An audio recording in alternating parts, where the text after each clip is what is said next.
Il a 80 ans. Il est toujours en tournée. Il dépasse encore des artistes 2 fois plus jeunes, et il continue à bâtir son empire. Mick Jagger n'est pas seulement le leader des Rolling Stones, il est une marque mondiale, un négociateur redoutable, et l'un des musiciens les plus riches de la planète. Entre tournées à 1 milliard de dollars, investissements immobiliers et projets cinématographiques discrets, Jagger a bâti une fortune qui dépasse largement la scène musicale. Alors, comment s'y est-il pris? Et à quoi ressemble vraiment sa vie en 2025? Plongeons dans la vie luxueuse et étonnamment stratégique de Mick Jagger. Au cœur de l'immense fortune de Jagger se trouve l'énorme machine qu'est les Rolling Stones. Un groupe qui n'a pas simplement surfé sur la vague de la British Invasion dans les années 60, mais qui est devenu l'un des actes musicaux les plus lucratifs et durables de l'histoire. Alors que beaucoup de leurs contemporains se sont éteints ou divisés, les Stones ont réalisé ce qu'aucun autre groupe de leur époque n'a vraiment réussi: se transformer en une entreprise mondiale, restant pertinent tout en faisant du rock une industrie à haute marge. Et au centre de cette machine, à la fois sur le plan artistique et financier, se trouve Mick Jagger. Ce qui distingue réellement les Rolling Stones, ce n'est pas seulement leur influence culturelle ou leur catalogue musical, c'est la manière dont ils ont redéfini l'économie du spectacle vivant. Leur tournée No Filter en 2018 a généré 117 millions de dollars en seulement 14 concerts, soit une moyenne incroyable de plus de 8 millions par spectacle. Entre 2012 et 2019, ils ont engrangé un total de 929 millions de dollars, faisant d'eux l'un des groupes les plus rentables de la décennie. Et ce n'étaient pas des tournées d'adieu, juste les dernières d'une longue série de circuits mondiaux ultra rentables. Selon Fortune, entre 1989 et 2001, le groupe avait déjà généré plus de 1,5 milliard de dollars. Et ils ont continué à gagner des fortunes bien au-delà de leurs 70 et 80 ans. Ce succès financier n'a rien d'un hasard. Sous la direction de Jagger, les Stones se sont transformés en entités corporatives à l'influence tentaculaire. Des ventes de billets au merchandising, en passant par les droits de marque et les licences musicales, chaque aspect de leur marque a été monétisé de manière stratégique. Ils ont créé de nombreuses structures commerciales, dont plusieurs enregistrées dans des juridictions fiscalement avantageuses comme les Pays-Bas. Ces sociétés de gestion contrôlent tout, des droits d'édition au bénéfice des tournées, permettant au groupe de réduire légalement son exposition fiscale sur des centaines de millions de revenus. Et ne vous y trompez pas, Mick Jagger est le PDG de cet empire. Il n'est pas seulement le chanteur. C'est lui qui est à la table des négociations, veillant à ce que les contrats soient solides et que le groupe conserve la propriété et le contrôle de ses actifs les plus précieux. En tant que co-auteur de presque tous les grands succès des Rolling Stones aux côtés de Keith Richards, Jagger bénéficie également d'un flux constant de redevances d'édition, générées à chaque diffusion, reprise ou utilisation d'un titre des Stones dans un film ou une publicité. Ces droits seuls valent des dizaines, voire des centaines de millions de dollars. Encore plus impressionnant, après une longue bataille juridique, Jagger et le groupe ont réussi à racheter les droits de leurs enregistrements postérieurs à 1971, obtenant ainsi le contrôle total de leurs œuvres les plus célèbres. Cela signifie que les Stones profitent non seulement de leurs nouvelles tournées et sorties, mais continuent également de toucher des revenus massifs grâce à leurs albums classiques comme Exile on Main Street, Sticky Fingers et Some Girls, régulièrement réédités en version deluxe ou utilisés dans des bandes-sons et publicités. Au-delà des revenus directs, la valeur de la marque, l'aura intangible des Rolling Stones, est quasi inestimable. Leur logo emblématique langue et lèvres est l'un des symboles les plus reconnaissables de l'histoire de la musique et un moteur de merchandising à part entière.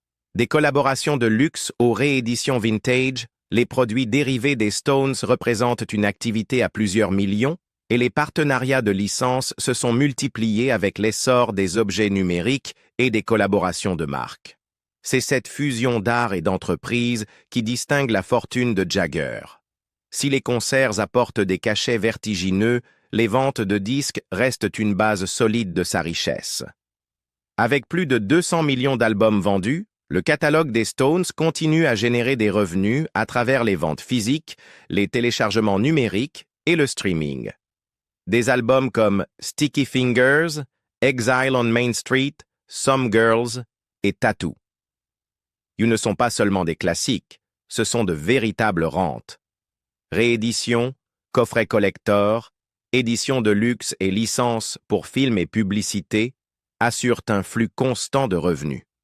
Lorsqu'un morceau comme Painted Black est utilisé dans une superproduction hollywoodienne, une part de cette somme revient directement à Jagger.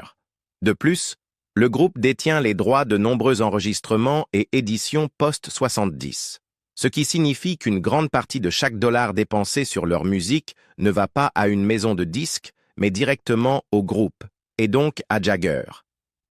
Même si sa carrière solo n'a jamais éclipsé celle des Stones, les projets personnels de Jagger lui ont tout de même rapporté plusieurs millions. Des albums comme She's the Boss, Wandering Spirit et Goddess in the Doorway n'ont pas été des blockbusters, mais se sont tout de même vendus à des centaines de milliers d'exemplaires, et sans groupe pour partager les bénéfices, les profits lui revenaient intégralement. Plus important encore, Mick Jagger a toujours eu le sens de la réinvention.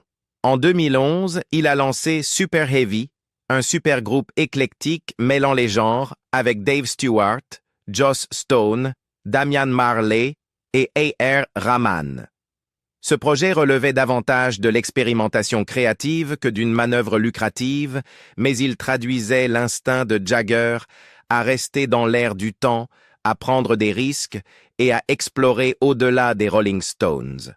En 2023, il est allé encore plus loin, en lançant sa propre ligne d'harmonicas en partenariat avec Wino Music et Lee Oscar. Ces instruments en édition limitée se sont vendus en un éclair, portés par sa base de fans mondiale et une fidélité à sa marque qui s'étend sur des décennies. Peu de gens savent que Mick Jagger s'est discrètement bâti une seconde carrière derrière la caméra, en tant que producteur de films. En 1995, il cofonde Jagged Films, une société de production qui devient son terrain d'expression créatif hors scène. Tandis que les Stones continuaient à remplir des stades, Jagger produisait des scénarios, finançait des longs métrages et lançait des projets à portée historique et culturelle. L'un des premiers succès de Jagged Films fut Enigma, un thriller sur la Seconde Guerre mondiale centré sur les décrypteurs de codes et l'espionnage. Le film ne bat pas de record au box-office, mais il révèle l'intérêt de Jagger pour un cinéma plus profond et intellectuel. La même année, la société sort Being Mick, un documentaire en coulisses qui offre aux fans un regard intime et inédit sur sa vie, loin de l'image de Jagger sur scène et entouré de cris. Dans les années qui suivent, Jagged Films produit The Woman, une réinvention moderne du classique de 1939, et Get On Up, le biopic salué par la critique sur James Brown, qui explore l'héritage complexe d'une autre icône musicale. Puis vient Vinyl, une série ambitieuse de HBO sur l'industrie musicale des années 70, que Jagger co-crée et produit en tant qu'exécutif. Même si la série ne dure qu'une saison, c'est un projet passion, reflétant sa compréhension intime du monde du rock et du chaos qui l'entoure.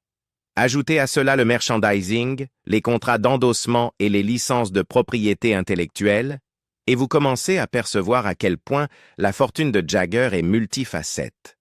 Même à 80 ans, il ne se repose pas sur la nostalgie, il la monétise. Du merchandising personnalisé en concert aux exclusivités numériques et aux expériences NFT, Jagger a adopté le marketing moderne avec une agilité surprenante. Il est apparu dans des campagnes, a autorisé l'utilisation de son image et soutenu des produits avec parcimonie, toujours dans le ton, toujours rentable. Les investissements immobiliers de Mick Jagger sont discrets mais puissants. Il possède des biens de luxe à travers le monde, estimés à environ 250 millions de dollars. Au cœur de son portefeuille, des résidences de prestige à Londres et à New York, deux centres mondiaux de pouvoir et de culture. Il ne s'agit pas de simples pieds-à-terre. À Londres, il détient un manoir géorgien de 13 millions de dollars situé sur Richmond Hill, dans l'un des quartiers les plus verdoyants et exclusifs de la capitale. C'est le genre de propriété qui murmure le statut, avec une riche histoire et une vue protégée sur la Tamise. À New York, sa maison de ville de 7 millions de dollars, achetée, selon les rumeurs, pour sa compagne de longue date, Mélanie Hamrick, est à la fois un actif et un sanctuaire. Située dans un quartier très prisé, elle offre l'espace et la discrétion si rares dans le paysage vertical de Manhattan. Bien que détenues à titre privé, ces propriétés sont gérées professionnellement et parfois utilisées par sa famille, ancrant ainsi sa fortune dans la transmission. Mais l'instinct immobilier de Jagger va bien au-delà des achats attendus. En 2020, en pleine pandémie, il surprend tout le monde en achetant une demeure de 1,98 million de dollars à Lakewood Ranch, en Floride, pour Hamrick et leur jeune fils. La maison de près de 530 mètres carrés, située sur un double terrain avec vue sur les lacs dans une résidence sécurisée, a été achetée via FaceTime, sans aucune annonce publique, jusqu'à ce que des fans découvrent le pot aux roses. La propriété, dotée d'un studio de ballet privé, de 3 balcons, d'une piscine au sel et d'un aménagement paysager conçu pour préserver l'intimité, a ensuite bénéficié de 300 000 $ de rénovation. Elle fut revendue 48 jours plus tard pour 3,25 millions de dollars. Au-delà du bénéfice impressionnant, cette opération révèle l'instinct de Jagger pour sécuriser l'espace, la tranquillité et le confort, sans surpayer. Cela montre aussi sa capacité à naviguer le marché comme un véritable investisseur, bien loin du cliché de la star achetant sur un coup de tête. Et puis, il y a la France, où Jagger possède sans doute sa résidence la plus romantique et historique. La Fourchette, un château du XVIe siècle situé dans la vallée de la Loire. Acquis en 1982 pour 2,2 millions de livres sterling, le domaine s'étend sur 20 hectares de jardins, de forêts et de campagnes françaises. Ancienne demeure de la noblesse française, notamment Étienne François, duc de Choiseul, ce lieu n'est pas destiné à l'ostentation. Pour Jagger, c'est un havre de paix, où il jardine, fait du vélo et se coupe de l'intensité de la vie en tournée. Aujourd'hui, la valeur de ce domaine a probablement été multipliée, mais pour Jagger, sa vraie richesse réside dans le mode de vie qu'il offre, enraciné dans la nature, la discrétion et la permanence. À l'extrême opposé du climat européen, Mick Jagger possède une propriété spectaculaire dans les Caraïbes, sur l'île ultra-exclusive de Mustique. Sur cette île privée de seulement 5,7 km², Jagger détient non pas une, mais 2 villas somptueuses, dont l'une est régulièrement louée aux ultra-riches pour des sommes comprises entre 30 000 et 50 000 $ par semaine. Sa résidence principale, la Villa Star Groves, est une propriété en bord de mer au design inspiré du Japon. Elle comprend 6 chambres, une piscine lagon, une salle de jeu, un salon multimédia, des quartiers pour le personnel et même un pavillon pour enfants. La seconde, Pelican Beach Villa, est légèrement plus modeste, mais tout aussi luxueuse. Elle s'adresse aux voyageurs d'élite en quête d'un isolement total. Ces maisons reflètent non seulement le goût de Jagger pour l'élégance intemporelle et la beauté naturelle, mais elles génèrent également un revenu passif stable tout en confirmant son statut dans la plus haute sphère de l'immobilier insulaire. Mais les Caraïbes ne sont pas son seul refuge. Récemment, Jagger aurait acquis une maison en Sicile après être tombé amoureux de la pointe sud de l'île lors d'un séjour en 2020. Située à Portopalo di Capo Passero, la propriété est en bord de mer, reculée et chargée de charme local. Peu d'informations circulent, mais cette acquisition s'inscrit dans une logique bien rodée.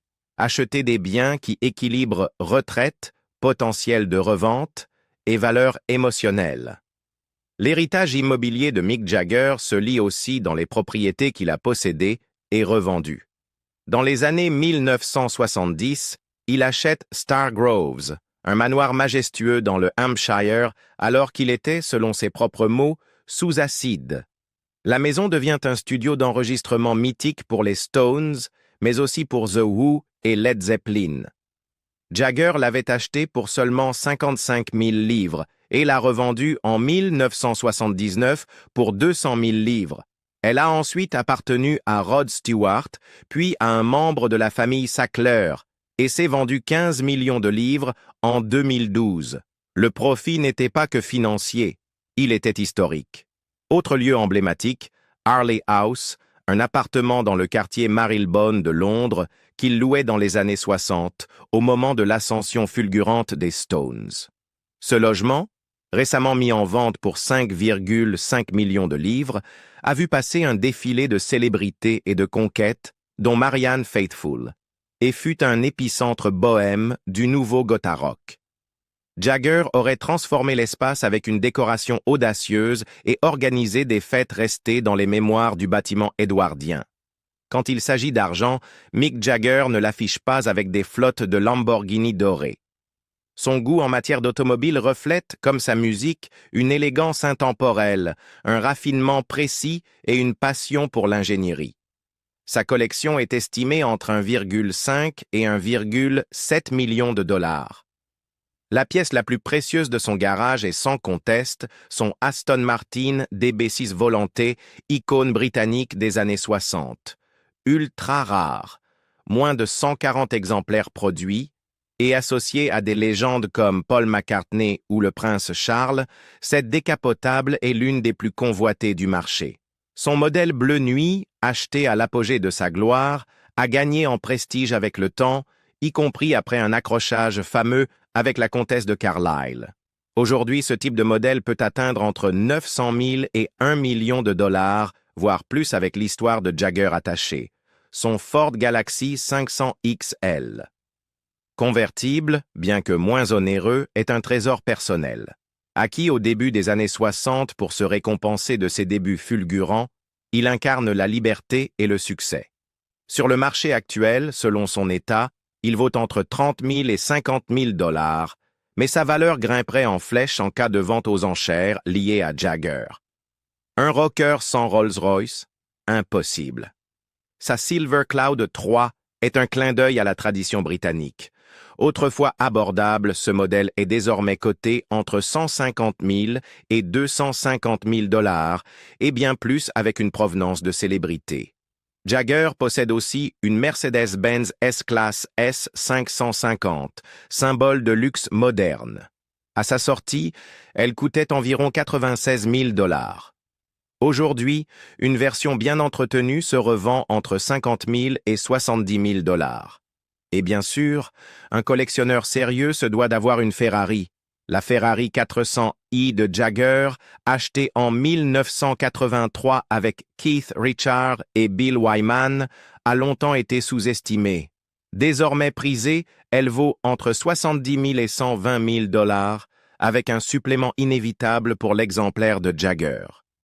Ce qui frappe, ce n'est pas seulement combien gagne Mick Jagger, mais comment il gère sa fortune.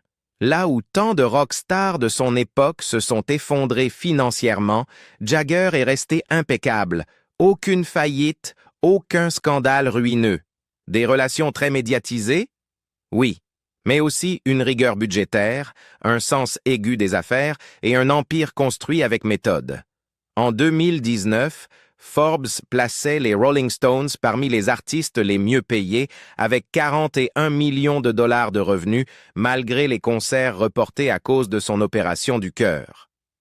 Même ses revers sont temporaires. Son retour sur scène a été acclamé comme un symbole de résilience. À 81 ans, Mick Jagger a surpris le monde.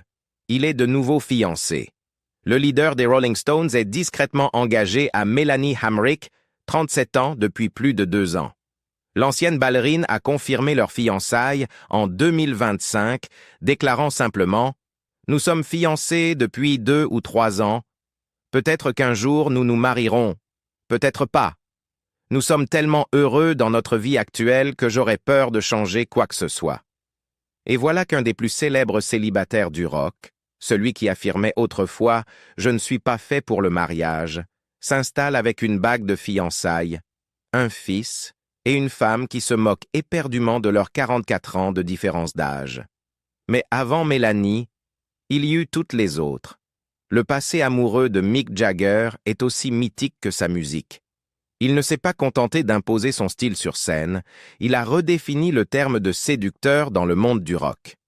Dans les années 60, il y eut Chrissy Shrimpton, le mannequin de la scène Swinging London, qui inspira certains des tout premiers hymnes de chagrin d'amour des Stones. Puis vint Marianne Faithfull, la muse bohème qui endura drogue, fausses couches et chaos médiatique à ses côtés. Leur rupture en 1970 aurait bien pu nourrir Wild Horses. Ensuite arriva Marsha Hunt, qui donna naissance au premier enfant de Jagger, Caris, et intenta plus tard un procès en paternité qui fit les gros titres pendant des années. Puis, le mariage rock ultime, Bianca Jagger. Ils se sont mariés en 1971 et elle lui donna son deuxième enfant, Jade. Mais la relation se désagrégea dans un climat d'infidélité et d'intrusion médiatique. Bianca déclara plus tard « Mon mariage s'est terminé le jour du mariage ». Quand Jagger rencontra Jerry Hall en 1977, elle était fiancée à Brian Ferry. Il la conquit, eut 4 enfants avec elle et vécut une saga glamour et mouvementée sur 2 décennies. Mais, là encore, la fin fut chaotique. Hall découvrit que Jagger avait mis enceinte la mannequin Luciana Morad. Leur mariage, annulé. Leur lien, fracturé mais civilisé. Il continua à fréquenter des femmes plus jeunes, Sophie Dahl, Carla Bruni, et entama une longue relation, apparemment stable, avec la styliste Lorraine Scott. Son suicide tragique, en 2014, bouleversa Jagger. Il l'appelait sa compagne et meilleure amie. Et sa mort laissa une cicatrice qu'aucun tabloïd ne put embellir. Et puis, Mélanie Hamrick. Le calme après la tempête. La vie de Jagger aujourd'hui est un véritable manuel de réinvention. Il s'entraîne comme un athlète, médite chaque jour et suit un régime méticuleux. Son programme forme comprend yoga, sprint, musculation et séances de danse, jusqu'à 6 jours par semaine. À 81 ans, il donne toujours des concerts de 2 heures et peut dépasser la plupart des chanteurs 2 fois plus jeunes. Son secret? Un changement de mode de vie total.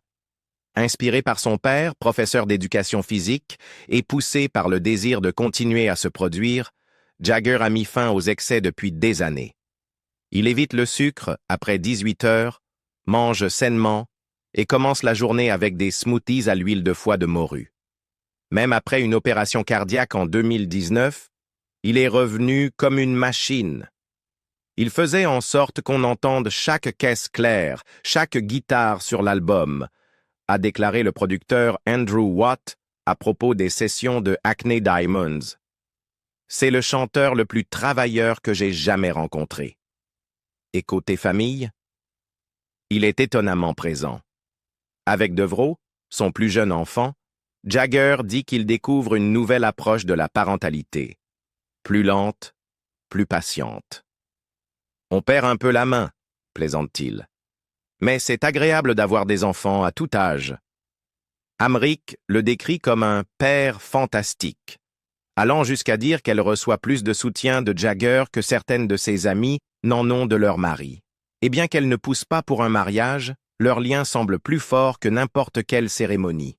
« Je me fiche de ce que les gens pensent de notre différence d'âge », a-t-elle déclaré à Paris Match. « Suis-je heureuse? Oui. Lui aussi? Oui, c'est tout ce qui compte. » Dans une décision qui a choqué fans, critiques et même certains de ses pairs, Jagger a récemment confié au Wall Street Journal qu'il ne comptait pas léguer son immense fortune à ses 8 enfants. Sa raison?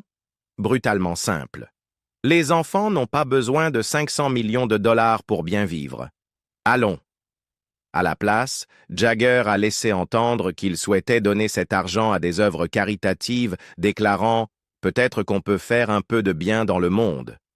C'est une déclaration qui a fait des vagues dans le monde de la musique et déclenché un débat passionné sur la parentalité, le privilège et ce que nous devons à la génération suivante. Pour Jagger, cette décision semble ancrée dans un principe, pas dans du ressentiment.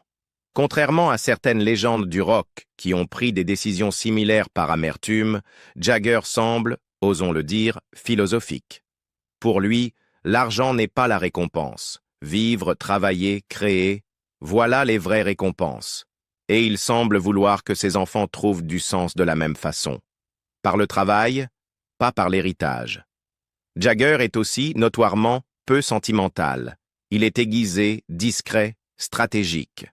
Sa vision a toujours été plus entrepreneuriale que nostalgique, et son approche de l'héritage n'y fait pas exception. On peut maintenant gérer un business posthume, a-t-il déclaré au WSJ, en référence au concert virtuel d'ABBA. La technologie a vraiment évolué. Traduction? Jagger pense à l'impact à long terme, pas au confort familial. Ce qui l'intéresse, c'est l'héritage public, l'art, la musique, l'innovation, pas les dynasties privées. Les réactions en ligne aux propos de Jagger furent rapides et polarisées. Certains l'ont salué pour avoir promu l'autonomie, d'autres l'ont trouvé cruel. Un commentaire disait « Après toutes ces frasques et son incapacité à offrir une enfance normale à ses enfants, la moindre des choses serait de leur laisser l'argent. » Un autre a ajouté « C'est du narcissisme malin en action. » Mais d'autres l'ont défendu.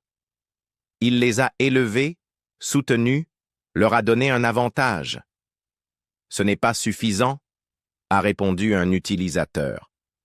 Peut-être que le vrai cadeau, c'est justement de ne pas les laisser dépendre éternellement de son nom. Il y a aussi une vérité inconfortable derrière la critique. La société s'attend à ce que la richesse soit transmise. Surtout autant de richesse. Nous sommes culturellement conditionnés à voir l'héritage comme le dernier acte d'amour parental. Rompre cette attente, même en tant qu'icône mondiale, c'est s'exposer au jugement. Mais Jagger n'a jamais suivi les règles. Peut-être qu'on peut faire un peu de bien dans le monde. Ces mots n'ont pas été prononcés à la légère. La suggestion de Jagger de donner sa fortune à des causes reflète un changement plus profond dans sa manière de voir sa richesse. Non plus comme un héritage familial, mais comme une responsabilité globale. Il vit peut-être comme un milliardaire, mais il est discipliné, concentré et, osons le dire, humble quant à ce que l'argent peut réellement accomplir. Il ne vit plus pour les fêtes extravagantes ou les excès d'ego. Il vit pour la scène, pour sa forme physique, pour l'euphorie créative. Sur Instagram, on le voit randonner en Italie, regarder du cricket, visiter des musées. Pas de yacht, pas de soirée sertie de diamants. Il est aujourd'hui bien plus moine que magnate. Et si son argent peut servir à autre chose qu'au luxe privé, il est totalement pour. C'est la question qui revient sans cesse. Que penseront ses enfants? Honnêtement, ils ne seront probablement pas choqués. La plupart des enfants de Jagger sont déjà riches par eux-mêmes. Jade est designer. Elizabeth et Georgia May sont mannequins à succès. James est acteur et musicien. Gabriel est journaliste. Lucas, aujourd'hui dans la vingtaine, travaille dans les médias. Caris œuvre dans le cinéma. Tous ont vécu dans le confort, le soutien et l'accès. Et n'oublions pas, il n'a jamais dit qu'il ne leur laisserait rien. Il a seulement dit qu'il n'avait pas besoin d'un demi-milliard. Recevront-ils des fonds, des biens, un soutien privé non lié au catalogue? Presque certainement. Mais l'idée que l'entière fortune posthume de Jagger doive financer une nouvelle génération de mondains, c'est cela qu'il rejette. Alors, derrière son assurance intemporelle et ses hymnes de stade, Mick Jagger est la preuve vivante que le rock peut vieillir comme un grand cru. Surtout quand il est accompagné de décisions avisées, de biens immobiliers mondiaux et de quelques Aston Martin vintage. Mais voici la question. Pensez-vous que le vrai secret de Mick a toujours été la discipline ou simplement de ne jamais s'arrêter? Partagez vos réflexions en commentaire. Et vous, sur quoi dépenseriez-vous si vous aviez une fortune de 500 millions de dollars, un château en France ou une Ferrari des années 80? Likez si vous avez appris quelque chose et partagez si vous pensez que Jagger reste le modèle ultime pour vivre une vie de légende.